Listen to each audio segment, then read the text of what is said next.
ஆ ஆடா பாவிகளா, ஒரு காலத்தில் ஜல்லிக்கட்டு காளைகளோடு வள்ளுக்கட்டிக்கிட்டு இருந்த நம்ம தமிழ்நாட்டு இளைஞர்களாடா இப்போ ஆளுக்கு ஒரு செல்ஃபோனோட வள்ளு கட்டிக்கிட்டு இருக்கீங்க.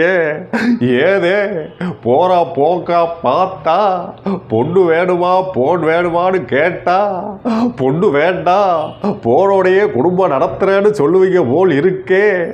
ஐயா இளைஞர்களே, பொண்ணை விட போன் கொஞ்சம் டேஞ்சர் ஆனதுயா, அளவோட பயன்படுத்துங்க ஐயா. வரட்டுமாய்யா? ஏண்டா சின்னவனே, ஏண்டா பெரியவனே, இந்த ரீல்ஸ் பார்க்குறது எப்படியாவது காப்பாற்றுக்கடா.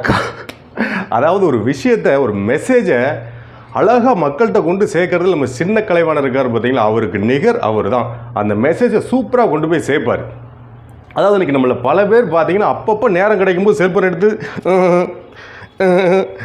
ரீல்ஸ் பார்க்க ஆரம்பிச்சிடுறோம்.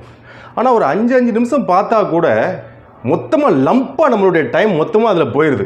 அப்போ நான் ரீல்ஸ் பார்க்கக்கூடாதா? பார்க்கலாம், தப்புலாம் கிடையாது. அதாவது ரீல்ஸ் பார்த்து முன்னேறினவங்களாம் இருக்காங்க, சத்தியமாக இருக்காங்க. சரி விடுங்க, ரீல்ஸ் பார்த்து அறிவு வளர்த்துக்கிட்டவங்களாம் இருக்காங்களா இல்லையா? ஆனால் பெரியவங்க என்ன சொல்லியிருக்காங்க, அளவுக்கு மீறினால் அமிர்தமும் நஞ்சுன்னு சொல்லியிருக்காங்க. எதுவாக இருந்தாலும் அளவோடு இருக்குன்னு சொல்லியிருக்காங்க. ஒரு நிமிஷம் சரிங்க.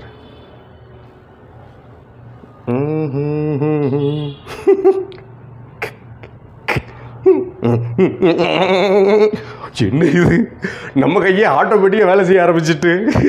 அதாவது இப்படி தான் சில நேரத்தில் நம்மளை அறியாமே நம்ம ரீல்ஸுக்குள்ளே போயிடுறோம்.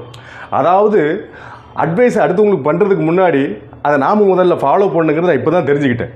முதல்ல நான் ஃபாலோ பண்ணுறேன், அப்புறமா வந்து சொல்கிறேன். மீண்டும் சந்தி.